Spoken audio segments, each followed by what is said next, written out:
Hello friends, स्वागत है आपका आपके अपने यूट्यूब चैनल सीटेट मंत्रा पर। फ्रेंड्स, जैसा कि आप अपने स्क्रीन पर देख सकते हैं, हम डिस्कस करेंगे सीटेट के लिए हिंदी शिक्षण के क्वेश्चंस।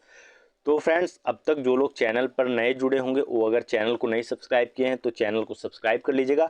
और आपके सारे क्लास का पीडीएफ जो भी क्लासेज चलती हैं वो टेलीग्राम पर सीटेट मंत्रा के टेलीग्राम चैनल पर आपको वहाँ पर उपलब्ध हो जाएंगी आंसर्स के साथ में। ठीक है, तो अपने इस क्लास को स्टार्ट करते हैं। सभी क्वेश्चंस को डिटेल में समझेंगे, ठीक है, क्योंकि जितनी बातें यहाँ पर आपको बताई जाएंगी वहाँ पर आपका कहीं से भी एग्जाम में क्वेश्चन बन सकता है। ठीक है, और साथ में कुछ ट्रिक भी सीखेंगे हम, जिससे आपका एग्जाम में थोड़ा समय का बचत होगा। ठीक है, तो आइए अपने इस क्लास को स्टार्ट करते हैं। पहला क्वेश्चन देखिए क्या पूछा जा रहा है।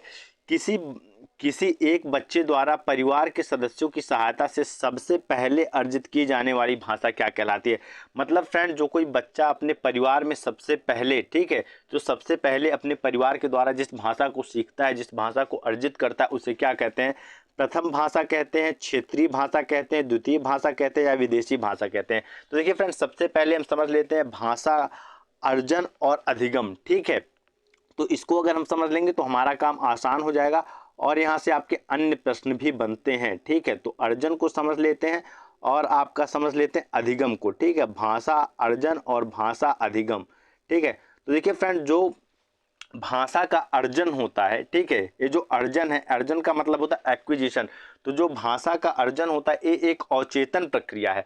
अवचेतन का मतलब क्या होता है फ्रेंड्स? सब कॉन्शियस। और अवचेतन ऐसी प्रक्रिया को कहता है जिसमें हमारा दिमाग जानबूझकर कोई प्रयास नहीं करता है, ऑटोमेटिकली वो चीज़ों को सीख जाता है, उसी को हम कहते हैं अवचेतन प्रक्रिया। ठीक है, जैसे यहाँ पर क्या हो रहा है कि अपने परिवार के सदस्यों से सबसे पहले अर्जित कर ले रहा है। तो देखिए फ्रेंड, जो कोई भी बच्चा हो जो अपने परिवार में सबसे पहली भाषा को अर्जित करता है, सीखता है, ठीक है, तो उसको पता नहीं रहता है कि मैं भाषा सीख रहा हूँ। वो तो पैदा हुआ अपने से बड़ों का अनुकरण करते करते, उनका नकल करते करते, देखते देखते भाषा को अर्जित कर लेता है, बोलने लग जाता है। ठीक है, तो ये होता है आपका अर्जन। ठीक है, एक ऐसी प्रक्रिया है, ये आपकी अवचेतन प्रक्रिया, सब कॉन्शियस प्रोसेस है। और आपका अधिगम क्या होता है फ्रेंड? तो अधिगम आपका फ्रेंड चेतन प्रक्रिया है। चेतन का मतलब आपका कॉन्शियस प्रोसेस है। चेतन का मतलब कि जानबूझकर बच्चा यहाँ पर जानबूझकर भाषा को सीखता है।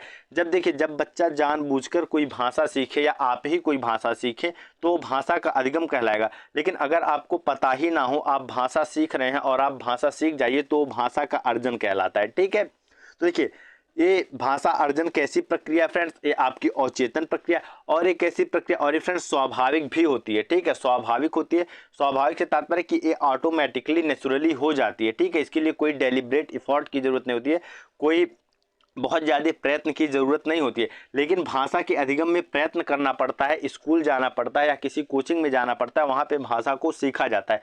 तो ये होता है आपका भाषा अर्जन और भाषा अधिगम में क्या संबंध या अंतर। ठीक है, और देखिए फ्रेंड, जो प्रथम भाषा होती है ये सदैव अर्जित की जाती है। ठीक है, मतलब जो बच्चे की प्रथम भाषा होती है ये सदैव अर्जित की जाती है, इसका अर्जन होता है।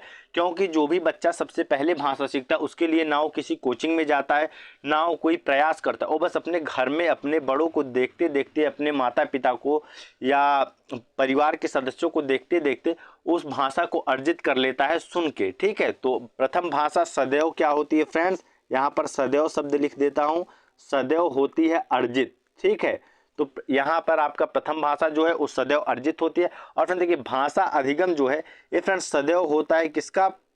ये होता है फ्रेंड द्वितीय भाषा का। ठीक है, द्वितीय भाषा का क्या होता है? अधिगम होता है। अगर आपसे पूछे कि जो बच्चा द्वितीय भाषा स्कूल में जा करके सीखता है वो कैसी प्रक्रिया है, क्या कहलाती है, तो वो प्रक्रिया आपकी अधिगम कहलाएगी। ठीक है, और जो बच्चा स्वाभाविक रूप से अपने घर में सबसे पहले सीख लेता है वो आपकी कहलाती है प्रथम भाषा। ठीक है, और देखिए फ्रेंड, आपका एक और भी प्रश्न पूछता है।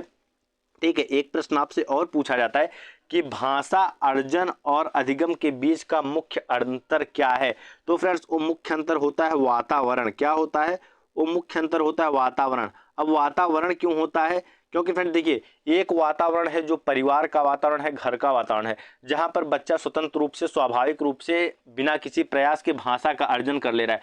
वहीं अगर उसको अधिगम करना हो, किसी और भाषा को सीखना हो, तो उसके लिए या तो उसे कोचिंग जाना पड़ेगा या स्कूल जाना पड़ेगा, मतलब किसी अन्य स्थान पर जाना पड़ेगा। तो इन दोनों के वातावरण में अंतर है, इसीलिए भाषा अर्जन और भाषा अधिगम के बीच का जो मुख्य अंतर होता है वो होता है फ्रेंड्स वातावरण। और ये चीज़ें आप बात याद रखेंगे, भाषा अर्जन जो है ये अचेतन प्रक्रिया है, अधिगम आपकी चेतन प्रक्रिया है। भाषा अर्जन ये आपकी स्वाभाविक रूप से हो जाती है, स्वाभाविक प्रक्रिया है, और भाषा अधिगम फ्रेंड्स नियमबद्ध प्रक्रिया है, इसमें नियम सीखना पड़ता है। और भाषा का जो अर्जन होता है फ्रेंड्स ये अनौपचारिक प्रक्रिया है। अनौपचारिक मतलब इनफॉर्मल होता है, बिना किसी प्रयास के, इसमें कोई बहुत ज़्यादा फॉर्मेलिटी नहीं होती। और भाषा अधिगम जो है फ्रेंड्स ये आपकी औपचारिक प्रक्रिया है। और जो प्रथम भाषा होगी वो सदैव क्या होगी, अर्जित की जाएगी। ठीक है, बच्चे की जो प्रथम भाषा होती है वो सदैव अर्जित की जाती है, और द्वितीय भाषा का अधिगम होता है। लेकिन देखिए यहाँ पर मैं एक शब्द लिखा हूँ सदैव, लेकिन इस सदैव शब्द को द्वितीय भाषा में मैं नहीं लिखा हूँ। ऐसा क्यों है, क्योंकि देखिए फ्रेंड प्रथम भाषा तो सदैव अर्जित होती है, बच्चा जो सबसे पहले भाषा सीखता है वो तो सदैव अर्जित होगा। लेकिन द्वितीय भाषा जरूरी नहीं है कि वो अधिगम के द्वारा ही सीखी जाए, द्वितीय भाषा का अर्जन भी हो सकता है। ठीक है, तो अगर आपसे डायरेक्टली क्वेश्चन पूछा जाएगा कि द्वितीय भाषा कैसे सीखी जाती है, या बच्चा अपने स्कूल में जो द्वितीय भाषा सीखता है वो कैसी प्रक्रिया है, अर्जन है या अधिगम है, तो आप बताएगा अधिगम। लेकिन अगर आपसे कहीं कुछ फंसा करके पूछा जाए कि द्वितीय भाषा का केवल अर्जन होता है, द्वितीय भाषा का केवल अधिगम होता है, तो ये बात फ्रेंड्स गलत हो जाएगी। इसका केवल अधिगम नहीं होता है, क्योंकि आप किसी बच्चे को उदाहरण में लेकर के देखिए, वो बच्चा अगर 6 से 7 साल तक इंडिया में रहता है, ठीक है, तो इंडिया में जहाँ भी रहेगा इंडिया की भाषा, जैसे अगर वो हिंदी भाषी जगहों पर है तो हिंदी बोलना सीख जाएगा।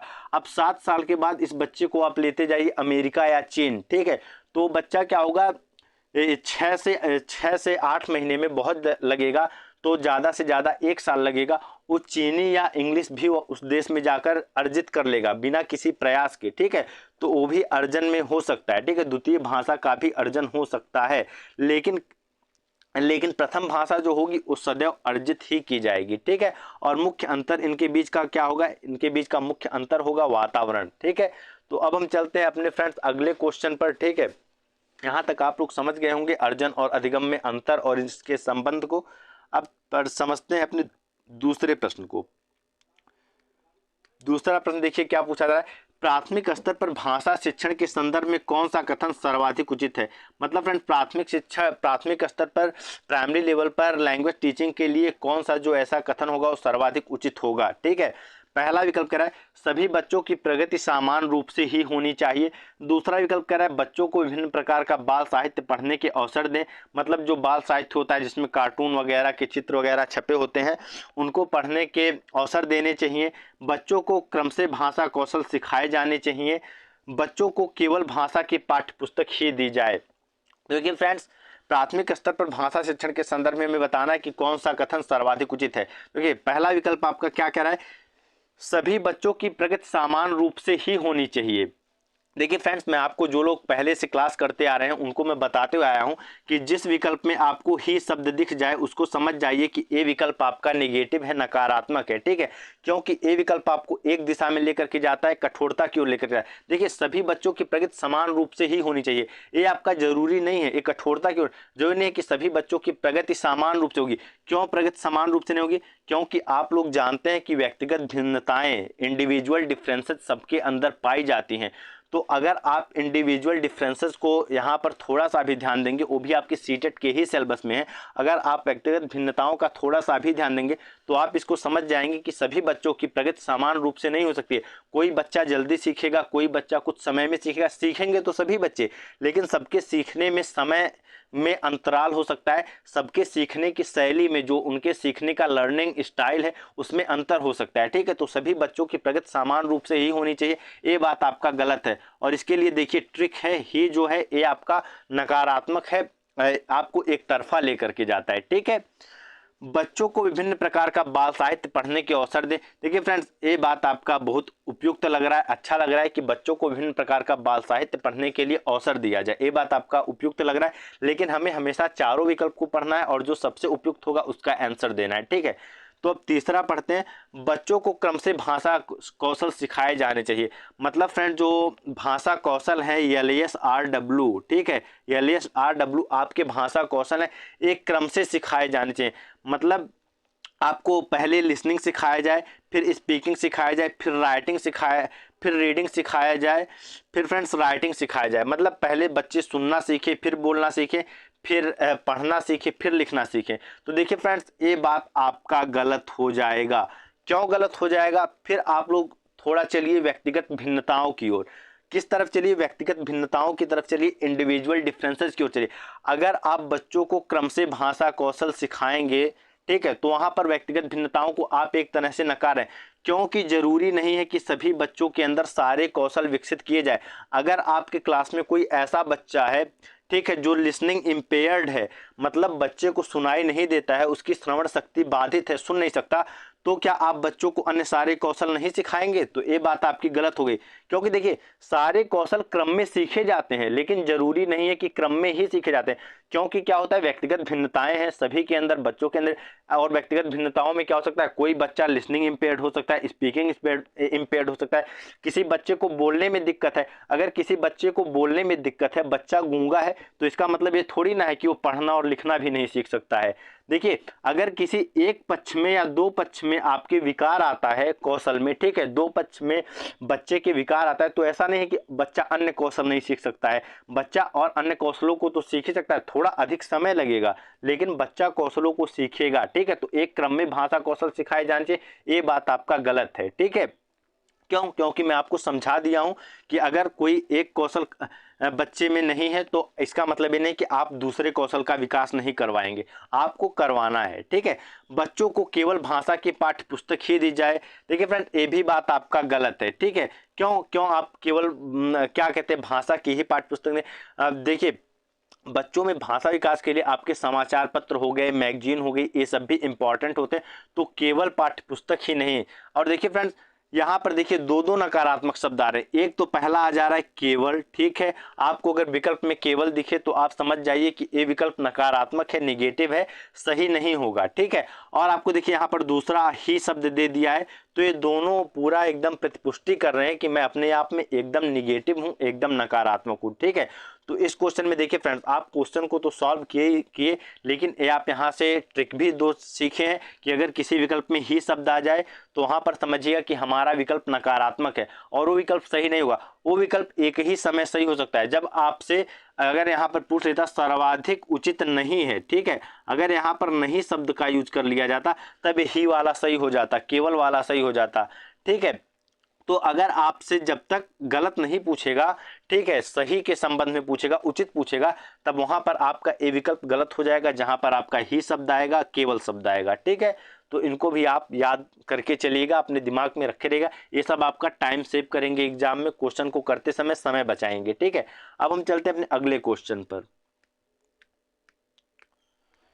तीसरा क्वेश्चन देखिए, आपसे क्या कहा जा रहा है, प्राथमिक स्तर पर भाषा शिक्षण के संदर्भ में कौन सा कथन सर्वाधिक उचित है? तो देखिए फ्रेंड्स, सेम क्वेश्चन रिपीट हो गया है। ठीक है, सेम क्वेश्चन रिपीट हो गया है, टाइपिंग मिस्टेक है। चलिए अगले क्वेश्चन पर चलते हैं। अगला क्वेश्चन देखिए, आपसे क्या पूछा जा रहा है, माया अक्सर शब्दों को लिखते समय अक्षरों को छोटा बड़ा लिखती है या उनके बीच समान दूरी नहीं रख पाती। माया संभवतः के कारण ऐसा करती है। मतलब फ्रेंड्स, कोई बच्ची है जिसका नाम माया है, वो लिखते समय क्या करती है, अक्सर अक्षरों को छोटा बड़ा कर देती है। ठीक है, और क्या करती है, और अक्षरों के बीच में जो दूरी होती है उसको वो व्यवस्थित नहीं रख पाती है, उसको भी वो ज्यादा और कम कर देती है। ठीक है, तो माया के अंदर कौन सा विकार है, कौन सा ऐसा कारण है जिसके कारण माया ऐसा कर रही है? पहला विकल्प कह रहा है डिस्ग्राफिया, आपका यहाँ पर बी हो जाएगा, यहाँ पर सी हो जाएगा। ठीक है, बी विकल्प कह रहा है लापरवाही, सी विकल्प कह रहा है आपका अरुचि, और डी विकल्प कह रहा है अज्ञानता। तो देखिए फ्रेंड्स, जो ऐसे विकार होते हैं, जैसे कोई बच्चा अगर सा को, ठीक है, सा को वाज लिखता है, ठीक है, सा को वाज लिखता है, मतलब लेटर्स को रिवर्स कर देता है, पलट देता है। ठीक है, या समान दूरी नहीं बना पाता है, जैसे उसको राम लिखना है तो राम ऐसे लिखना चाहिए, तो वो कैसे लिखता है, राम आर लिख देगा, फिर ए लिख देगा, फिर यम लिख देगा। ठीक है, समान दूरी नहीं कर पाता है, तो ऐसे विकार आपके कहलाते हैं फ्रेंड्स डिस्ग्राफिया। ठीक है, डिस्ग्राफिया होता है फ्रेंड्स आपका पठन, डिस्ग्राफिया आपका राइटिंग से संबंधित है। ठीक है, राइटिंग मतलब देखिए ग्राफ से आप समझ जाएंगे कि ग्राफिया। ठीक है, तो ये आपका राइटिंग से संबंधित है, इसमें राइटिंग विकार हो जाता है। बच्चा सा को वाद लिख देगा, आप डॉग को गॉड लिख देगा, गॉड को डॉग लिख देगा, ठीक है। तो ये सब किससे संबंधित है? डिस्ग्राफिया से संबंधित है, ठीक है। अब देखिए फ्रेंड, लापरवाही, अरुचि, अज्ञानता। तो देखिए फ्रेंड्स, हमारा जो एनसीएफ है, या हमारा आप समझ सकते हैं जो हमारा एनसीएफ है, नेशनल करिकुलम फ्रेमवर्क है एनसीएफ, ठीक है। ये सब बातें देखिए एक्स्ट्रा इसलिए बता रहा हूँ क्योंकि आपको क्वेश्चन करने में ये सहायता करेंगी, ठीक है। क्योंकि जब तक आपका माइंड कॉन्सेप्चुअल डेवलपमेंट नहीं होगा तब तक आप पैडागोजी के क्वेश्चंस नहीं कर पाएंगे। पैडागोजी रटने से कभी नहीं आएगी, ये हमेशा आएगी कॉन्सेप्चुअल डेवलपमेंट से। अगर पैडागोजी का संप्रत्यय दिमाग के अंदर विकसित हो जाए तो पैडागोजी मतलब चुटकियों में सॉल्व होगी, ठीक है। मतलब इससे इजी कोई सब्जेक्ट आपको लगेगा ही नहीं लगेगा, ठीक है। तो यहाँ पर समझिए, एनसीएफ जो है नेशनल करिकुलम फ्रेमवर्क है आपका, जो राष्ट्रीय पाठचर्या की रूपरेखा 2005 है। ये फ्रेंड्स किस पर आधारित है? ये फ्रेंड्स आधारित है संरचनावाद पर, ठीक है। संरचनावाद पर आधारित है, कंस्ट्रक्टिविज्म पर आधारित है। तो देखिए फ्रेंड्स, संरचनावाद क्या कहता है? संरचनावाद कहता है कि जो बच्चे होते हैं वो सक्रिय होते हैं, ठीक है। बच्चे जो होते हैं ज्ञान के सक्रिय निर्माणकर्ता होते हैं। बच्चे सीखने के लिए सदैव तत्पर होते हैं, ठीक है। मतलब बच्चे सीखने के लिए सेल्फ मोटिवेटेड होते हैं। तो फ्रेंड देखिए, ऐसे में कोई भी बच्चा लापरवाह हो सकता है क्या? तो देखिए, अगर कहीं विकल्प में कोई भी क्वेश्चन हो, वहां पर बच्चे का लापरवाही दिखाया जा रहा हो, अरुचि दिखाया जा रहा हो, अज्ञानता दिखाया जा रहा हो, तो ये सब विकल्प आपके हमेशा गलत होंगे, ठीक है। क्योंकि आपका जो एनसीएफ है ये किसकी वकालत करता है? एनसीएफ वकालत करता है संरचनावाद की। मतलब हमारे पूरे राष्ट्र में जो भी शिक्षा व्यवस्था चल रही है वो संरचनावाद की वकालत करती है, संरचनावाद को मानती है। तो अगर आप संरचनावाद को नहीं मानेंगे, बच्चे को लापरवाह मानेंगे, या बच्चे में अरुचि देखने लगेंगे कि बच्चे के अंदर रुचि नहीं होती है सीखने के लिए, या बच्चे के अंदर अज्ञानता होता है, तो ऐसे में फ्रेंड्स आपका आंसर गलत हो जाएगा, ठीक है। तो ये सारे तीनों विकल्प गलत हैं, ठीक है। यहाँ पर सही विकल्प है आपका डिस्ग्राफिया। अब हम चलते हैं अपने अगले क्वेश्चन पर, पांचवें क्वेश्चन पर। पांचवा देखिए आपसे क्या पूछा जा रहा है। संयुक्त परिवारों में बच्चों का भाषा विकास अपेक्षाकृत बेहतर होता है, इसका आधार है। मतलब फ्रेंड, जो संयुक्त परिवार होता है, संयुक्त परिवार से हमारा तात्पर्य है कि फ्रेंड देखिए, परिवार दो तरह का होता है। एक होता है एकल परिवार, दूसरा होता है संयुक्त परिवार। तो एकल परिवार में क्या होता है? बच्चे के माता पिता होते हैं और बच्चा होता है, ठीक है। बच्चा होगा, बच्चे के सिबलिंग्स होंगे, मतलब बच्चे के भाई बहन होंगे, और बच्चे के माता पिता होंगे। और जो संयुक्त परिवार होता है इसमें क्या होता है? इसमें फ्रेंड्स बच्चा होता है, बच्चे का भाई बहन होगा, बच्चे के माता पिता होंगे, और साथ में दादा दादी या परिवार के अन्य सदस्य भी हो सकते हैं। संयुक्त परिवार इसी को ही कहते हैं। तो देखिए फ्रेंड्स, अक्सर देखा जाता है कि जो संयुक्त परिवार होता है, जो बड़ा परिवार होता है, ठीक है, जिस परिवार में सदस्यों की संख्या अधिक होती है, वहां पर जो बच्चों का भाषा विकास है, लैंग्वेज डेवलपमेंट है, वो अच्छा होता है अपेक्षाकृत किसके? जहां पर जिस परिवार में सदस्यों की संख्या कम होती है, मतलब एकल परिवार के अपेक्षाकृत संयुक्त परिवार में बच्चों का भाषा विकास अच्छा माना जाता है। तो इसका आधार क्या है, इसका कारण क्या है, आपसे ये पूछा जा रहा है। ये विकल्प कह रहा है परस्पर अंतःक्रिया।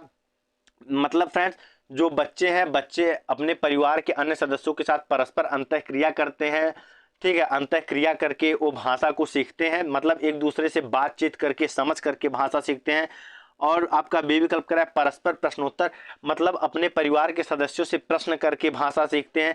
सी विकल्प कह रहा है बड़ों की परिपक्व भाषा, मतलब जो बड़ों की परिपक्व भाषा है, मतलब बड़ों को अच्छी भाषा आती है, तो उनकी परिपक्व भाषा के कारण बच्चों का भाषा विकास अच्छा होता है। डी विकल्प कह रहा है बच्चों द्वारा बड़ों का अनुकरण, मतलब जो बच्चे होते हैं वो अपने परिवार के बड़े सदस्यों का अनुकरण करके, नकल करके भाषा को सीख जाते हैं। तो देखिए फ्रेंड्स, अब इस प्रश्न को करने के लिए एक सिंपल सा आप कह सकते हैं कि सिंपल सा ट्रिक लगाइए या बुद्धि लगाइए। देखिए, पहला विकल्प कह रहा है कि परस्पर अंतःक्रिया, ठीक है। मतलब परस्पर अंतःक्रिया का मतलब होता है फ्रेंड्स बातचीत, ठीक है। यहाँ मैं आसान शब्दों में लिख दे रहा हूं जिससे आपको अच्छे से समझ में आए। परस्पर अंतःक्रिया का मतलब होता है मतलब बातचीत, और बातचीत कैसी? गहन बातचीत हो, ठीक है, जिसमें बच्चे आनंद लें, मतलब एक तरह से कह सकते हैं घुल मिल के बातचीत करें, उसे ही हम कहते हैं परस्पर अंतःक्रिया। अब देखिए, परस्पर प्रश्नोत्तर, प्रश्न करके बड़ों की परिपक्व भाषा। तो देखिए फ्रेंड्स, बड़ों की परस्पर प्रश्नोत्तर तो होगा नहीं, ठीक है, परस्पर प्रश्नोत्तर तो होगा नहीं, क्योंकि प्रश्न करके तो बच्चा भाषा सीखेगा नहीं, ये सब आप लोग समझ रहे होंगे। लेकिन बड़ों की परिपक्व भाषा और बच्चों द्वारा बड़ों का अनुकरण अनुकरण और परस्पर अंतःक्रिया, ये तीन विकल्पों में लर्नर्स को क्या होगा, डिफिकल्टी होगी समझने में कि इन तीनों में कौन सा सही है। तो इसको समझिए, देखिए प्रश्न कैसे किया जाता है। परस्पर अंतःक्रिया मतलब गहन बातचीत। अब देखिए बड़ों की परिपक्व भाषा, अब बड़ों की भाषा कितनी ही परिपक्व हो, ठीक है, परिपक्व से मतलब है कि बड़ों की भाषा कितनी ही बढ़िया हो, ठीक है, कितनी ही बढ़िया हो, कितनी ही परिपक्व का मतलब है बढ़िया भाषा, बड़ों की भाषा कितनी ही बढ़िया हो, अगर बच्चा बड़ों के साथ बातचीत नहीं करेगा तो क्या उसका भाषा विकास हो पाएगा। उदाहरण के लिए आप किसी के साथ रहिए या आपके क्लास में कोई टीचर चला आए, ठीक है, अगर वो जब तक आपको नहीं बताएगा क्या आप सीख पाएंगे। टीचर के पास तो बहुत सारा नॉलेज है, लेकिन जब तक वो आपसे बातचीत नहीं करेंगे, शेयर नहीं करेंगे, तब तक आपका नॉलेज नहीं होगा, नॉलेज डेवलपमेंट नहीं होगा। ऐसे ही बड़ों की भाषा अगर कितनी भी परिपक्व हो, अगर वो बच्चों के साथ बातचीत नहीं करेंगे तो बच्चों का भाषा विकास नहीं हो पाएगा, ठीक है।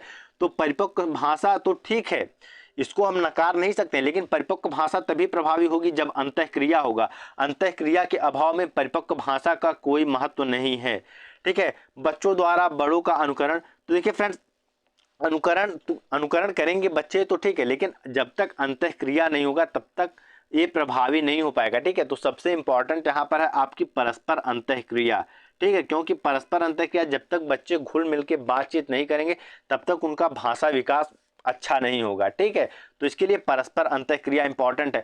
और अगर आप लोगों में से जो लोग वाइगॉत्स्की जी को पढ़े, देखिए किस तरह से सीटेट इनडायरेक्टली क्वेश्चन पूछ रहा है। एक क्वेश्चन आपका कहाँ से है, एक क्वेश्चन है आपका वाइगॉत्स्की से आया हुआ है, ठीक है।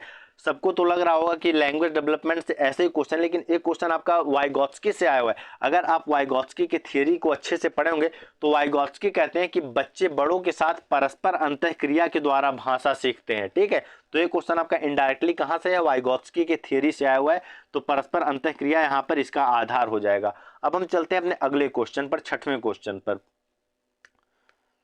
छठवां देखिए, ये आपसे क्या पूछा जा रहा है। पहली दूसरी कक्षा में अनेक बच्चे हिंदी भाषा सीखते समय अपनी मातृभाषा का प्रयोग करते हैं। यह मतलब फ्रेंड्स, पहली क्लास और दूसरी क्लास में जो बच्चे हिंदी भाषा को सीखते समय अपनी मातृभाषा का भी प्रयोग कर देते हैं, तो यह कैसा है, वैध है या स्वीकार्य, ये कैसा है आपसे पूछा जा रहा है, ठीक है। पहला विकल्प कह रहा है वैध नहीं है, दूसरा कह रहा है स्वीकार्य है, तीसरा कह रहा है बहुत गलत है, आपका चौथा कह रहा है अस्वीकार्य है। अब देखिए फ्रेंड्स, यहाँ पे भी मैं आपको तरीका बता रहा हूँ, ठीक है। देखिए सबसे पहले तो आपको देखिए ये क्वेश्चन बहुत इजी है, मैं समझ सकता हूँ, ठीक है। इस क्वेश्चन को करने में कोई कठिनाई आप लोगों को नहीं होगी, आप लोग आसानी से कर लेंगे। लेकिन यहाँ पर जो मैं बात बताने जा रहा हूँ वो बात आपको अन्य क्वेश्चंस को करने में आपकी हेल्प करेगा ड्यूरिंग एग्जामिनेशन आपका, ठीक है।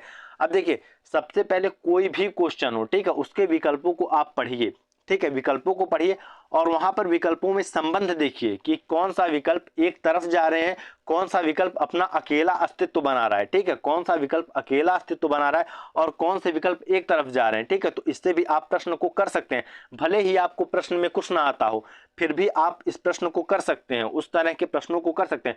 तो हमेशा जब भी एग्जाम में जाना है, भले से प्रश्न नहीं आता है तो चारों विकल्पों को पढ़ना है और उनमें संबंध देखना है। संबंध कैसे देखना है समझिए। अब देखिए वैध नहीं है, बहुत गलत है, अस्वीकार्य है, वैध नहीं है, बहुत गलत है, अस्वीकार्य है, ये तीनों तो एक ही बात हो गई। क्या हो गई, एक ही बात हो गई, ये तो एक ही बात हो गई। चाहे आप कहिए वैध नहीं है, चाहे आप कहिए बहुत गलत है, चाहे आप कहिए अस्वीकार्य, ये तीनों तो मिल करके एक ही बातें हुई, मतलब आपको एक ही तरफ तो ले जा रही हैं। तो यहाँ पर आपका बस्ता क्या है, स्वीकार्य है, यहाँ पर बी विकल्प आपका सही हो गया।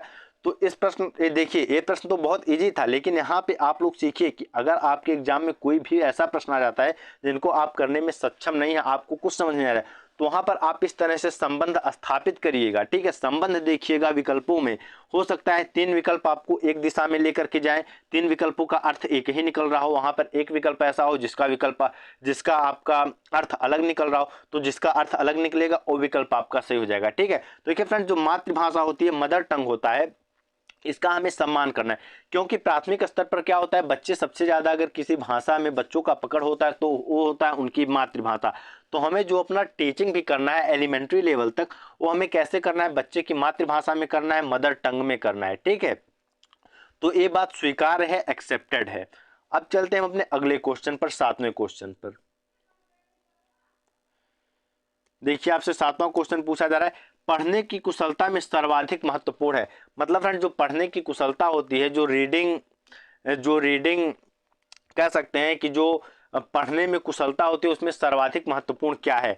ए विकल्प कह रहा है उच्चारण शुद्धता, बी कह रहा है अर्थ निर्माण, सी कह रहा है तीव्र गति से पढ़ना, या तीव्र गति डी कह रहा है आपका शब्द पढ़ना। तो देखिए फ्रेंड, पढ़ने की कुशलता, पढ़ने से हमारा क्या संबंध है, ठीक है, पढ़ने से हमारा तात्पर्य क्या होता है। तो देखिए फ्रेंड, पढ़ने से हमारा तात्पर्य क्या होता है कि कोई भी भाषा हो, किसी भी भाषा को पढ़ना हो, किसी भी वाक्य को पढ़ना हो, उसको पढ़ने से क्या ही फायदा है, ठीक है, उसको पढ़ने से क्या ही फायदा है अगर आप उसका अर्थ नहीं समझ पा रहे हैं, ठीक है। जैसे मैं कोई यहाँ पर लिख नहीं रहा हूँ, मैं आपको बोल करके समझाता हूँ। जैसे मैं बोल रहा हूँ इन नका वसुद्दोहा, ये आपको कुछ समझ में आया, कुछ भी समझ में आया, इसको मैं अगर लिख भी दूंगा यहाँ पर, ठीक है, लिख भी दूंगा इन नका वसुदु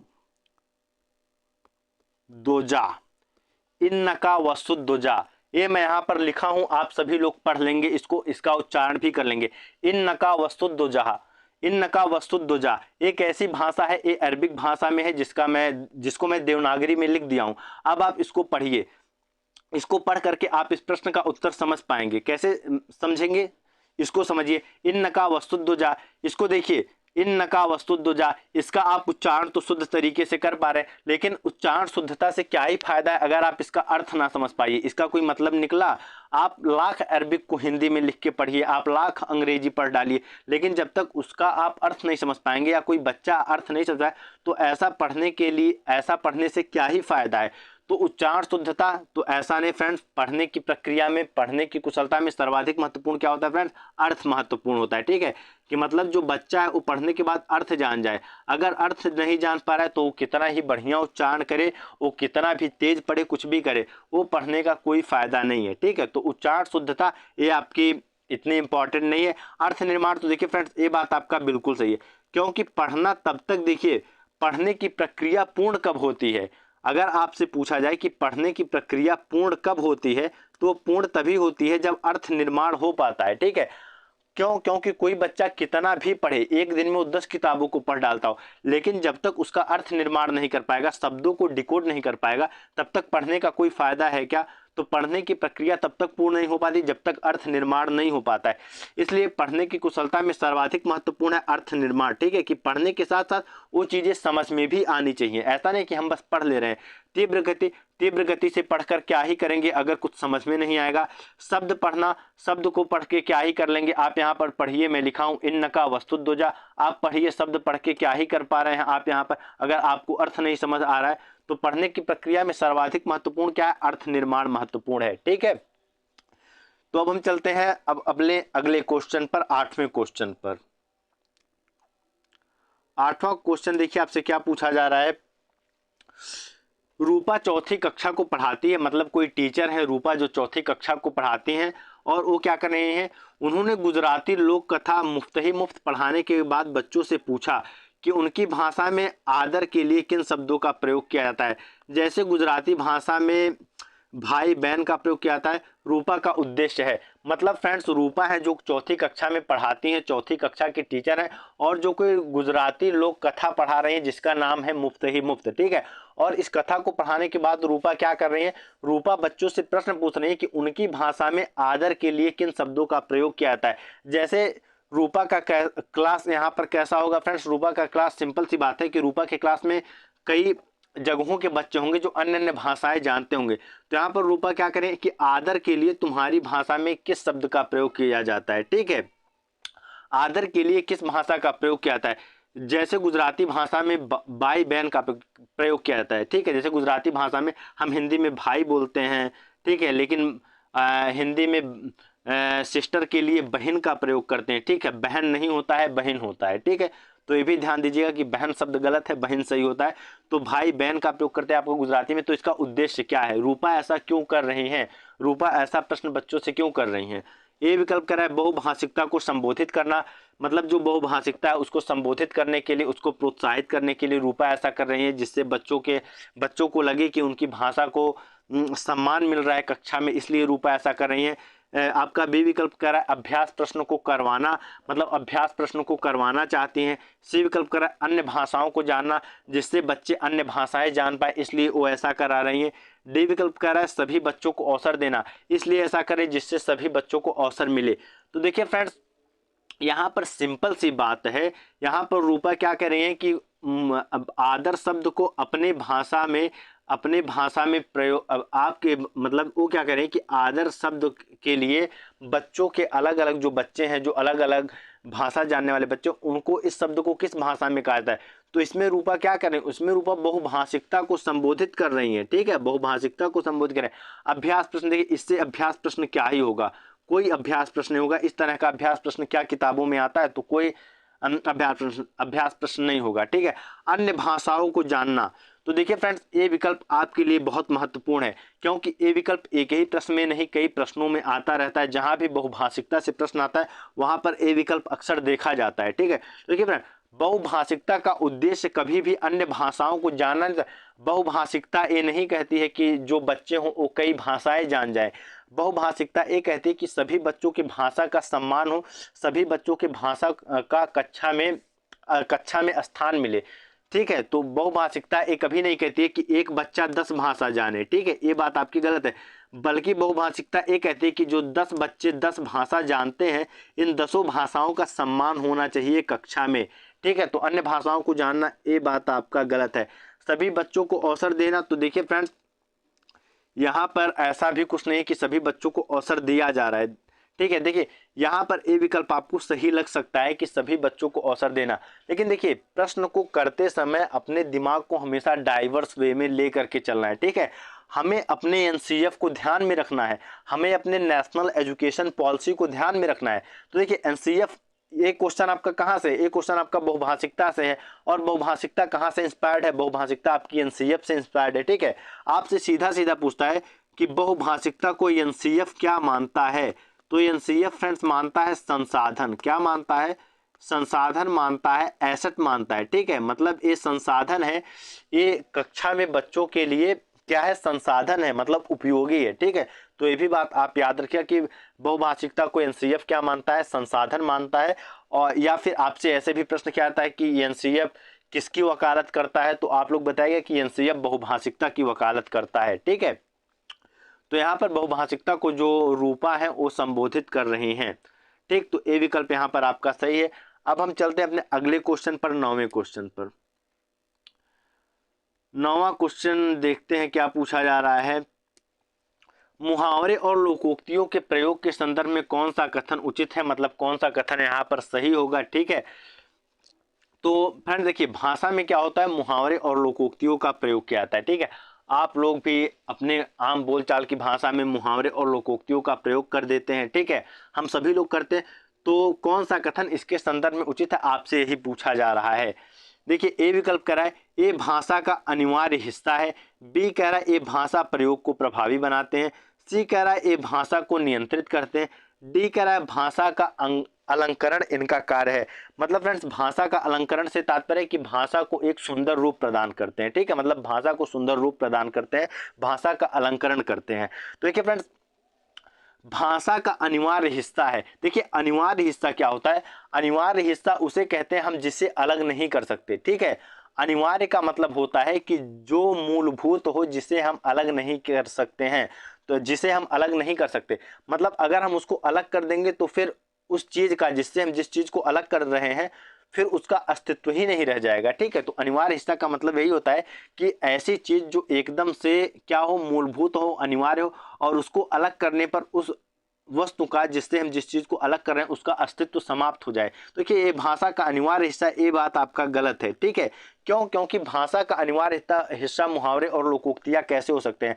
क्या बिना मुहावरे और लोकोक्तियों के अभाव में, बिना मुहावरे और लोकोक्तियों के प्रयोग के भाषा का प्रयोग नहीं किया जा सकता है? बिल्कुल किया जा सकता है। अभी तक हम लोग इतने देर से पढ़ते हुए आ रहे हैं, क्या कहीं बीच में कोई भी मुहावरा या लोकोक्ति आया? नहीं आया। तो ये भाषा का अनिवार्य हिस्सा नहीं है। अगर आपसे पूछे भाषा का अनिवार्य हिस्सा क्या है, तो ये फ्रेंड्स हो सकता है शब्द। ठीक है, क्या हो सकता है? शब्द हो सकता है। शब्द को हम भाषा का अनिवार्य हिस्सा मान सकते हैं। ठीक है, ये भाषा प्रयोग को प्रभावी बनाते हैं। तो देखिए ये बात आपकी बिल्कुल सही है। ठीक है, जो मुहावरे और लोकोक्तियां हैं, ठीक है, ये भाषा प्रयोग को प्रभावी बनाते हैं। कैसे प्रभावी बनाते हैं? प्रभावी ऐसा होता है जैसे आप लोग इसको ऐसे समझिए कि आप लोगों का 5 लोगों का ग्रुप है। ठीक है, 5 फ्रेंडों का ग्रुप है, आप 5 लोगों का ग्रुप है। ठीक है, और आप लोग कहीं घूमने के लिए प्लान बनाते हैं, मान लीजिए मनाली जाने के लिए प्लान बनाते हैं। ठीक है, अब आपके 4 दोस्त हैं। ठीक है, 4 दोस्त हैं जो रेडी हैं, बैग पैक कर रहे हैं मनाली जाने के लिए। ठीक है, मतलब चारों साथ में मनाली जाने के लिए प्लान कर रहे हैं, लेकिन यहीं पर एक दोस्त अलग है। ठीक है, वो अपनी गर्लफ्रेंड से बात कर रहा है और वो गर्लफ्रेंड से लद्दाख जाने का प्लान बना रहा है। ठीक है, तब यहाँ पर ये चारों में से कोई एक दोस्त कहेगा, ठीक है, कि मतलब जो अन्य दोस्त है, इसका नाम मान लीजिए राहुल है, तो ये यहाँ से कोई दोस्त कहेगा कि राहुल की अपनी अलग ही खिचड़ी पक रही है। ठीक है, अलग ही खिचड़ी पक रही है क्या मतलब कि उसका कोई वो अपना अलग ही प्लान कर रहा है, अलग ही क्या कहते हैं कुछ प्लान कर रहा है। ठीक है, तो इससे क्या होता है? इससे भाषा जो है वो क्या होती है? प्रभावी बनती है। ठीक है, यहाँ से आप लोग समझ गए होंगे कि भाषा को ये लोग क्या करते हैं, मुहावरे और लोकोक्तियाँ क्या करती हैं? प्रभावी बना देती हैं।